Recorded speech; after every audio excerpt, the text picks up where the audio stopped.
What's up guys, it's Austin with Pickleball Playbook, and today we're going to be talking about the backhand reset. Essentially, a reset is where we hit a soft shot after our opponents hit a hard shot at us. This starts the point over or resets the point, hence why it's called a reset. Okay, the first step is going to be our grip. I feel like I talk about the grip so much on this channel, but there's always new people coming in and they're very interested in learning about it. So what we're going to do to find that grip is turn our paddle on its edge like this, and we're going to come down this outside edge and then down this bevel here.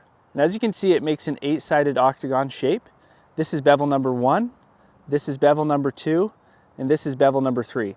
We're gonna put our index knuckle, the inside right here, as well as the bottom of our palm on in between bevel number 2 and bevel number 3. So if we count together, we have 1, 2, 3. Right here it makes a point, and it's kind of like an arrow shooting out that way. Along that point is where I want to put that index knuckle and the bottom of my palm. And what that will look like from this angle is like this, because it's going to favor my forehand side and my backhand side equally. After we've done that, now that we're in the correct grip, we're going to simply turn our paddle to where our inside edge of our paddle is rubbing up against where our belly button is. Okay, so we want this type of angle going on. We don't want it to be here totally flat, because when we're hitting a reset, we need an upward angle on the ball that allows us to get further into the kitchen. Because if you think about a reset, we're probably going to be in this position and they hit a hard shot. We're trying to get up to the net and neutralize the point, make all things neutral to where we can be offensive with the ball. So with that, we have this open paddle face. And since we have an open paddle face, we're going to get some arc on the ball. And a lot of people might think that arc is a bad thing, but arc is a really good thing when we're resetting, because it allows us time to get into the net. If we reset and we're here and we're just hitting pretty much bullets back towards our opponents, then the ball is going to come back to us faster as well. So we won't have as much time to get up to the net.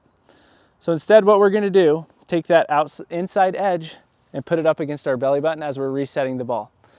If the ball is low, we get low with it. Okay, we're not just simply bringing our paddle face down, although you will, but you need to make sure that you're getting low with that ball. And a great way that you can know where your paddle face is at in space is just by putting that inside edge against your belly button. The next thing that we want to focus on is making sure that our paddle is close to our body. So when we're resetting the ball, if our paddle is out in front of us, that ball's going to get on us quicker. It's going to be a lot harder to absorb all that power. Whereas if we take that extra 2 feet, 3 feet and put it up closer to us, it's going to take longer for that ball to travel to us. We'll be able to better absorb the power of that ball. So we want to bring it in here close so that we can absorb that power. Now that we have the correct paddle face to get that loft on the ball, we're now in here. And then what we want to focus on is our grip pressure. So if we think about a 5 out of 5 grip pressure, that's going to be as if we're hanging off of the edge of a cliff, we're about to fall off. And then if we think about a 0 out of 5, that's where the paddle's literally falling out of our hands. We want somewhere in between. So what I suggest is about a 2 out of 5 with that grip pressure, really light. Because the lighter we go, the more that ball is going to absorb into our paddle. The firmer, the harder that it's going to be for that ball to absorb. This is obviously easier said than done, because when someone's hitting a hard ball at us, our automatic tendency and our automatic reflex is to flex and be super firm. The more firm we are, the less it will be able to absorb, and chances are we're going to hit that ball short and shank it into the net. So put your grip pressure at about a 2 out of 5. Okay, so we're almost there to hitting a perfect reset. The next thing that we need to focus on and make sure that we're doing is realizing that they're producing all the power. All that we're doing is just being the wall to reset that point.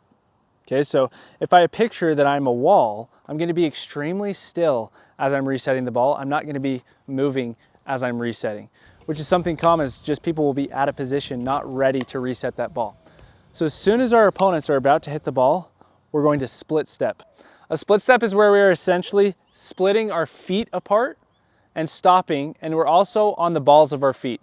Some people might think that a split step is just simply stopping, but we want to make sure that we're on the balls of our feet leaning forward as we hit through each shot. That's going to be essential for getting our paddle face in the correct position, because if we're leaning backward, again, our paddle face is going to be too open and cause errors.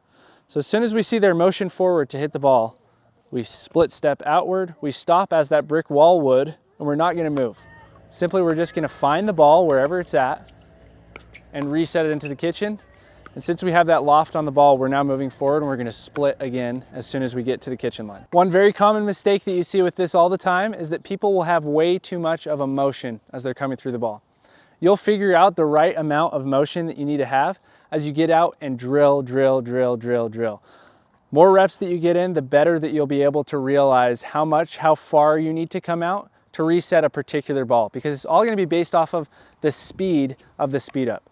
So some people's speed ups are gonna be slower than others, and maybe they might do a slower speed up, and you're gonna need to be able to add on a little bit more with your motion than those that are really fast. You're just gonna simply block the ball. If you feel like you don't know which drills to do, download my app, the Pickleball Drills app. There's hundreds of different drills to help you improve your game every single day. There's drop drills, there's reset drills, there's drills that will be able to help you to improve all aspects of your game. I'll be sure to link it right here as well as at the top of the description of this video. And if each of you will take 30 seconds and comment below with whatever it is that you want to learn about next, that would help me out a ton so that I can tailor these videos specifically for you. I'll see you on the next one. Peace.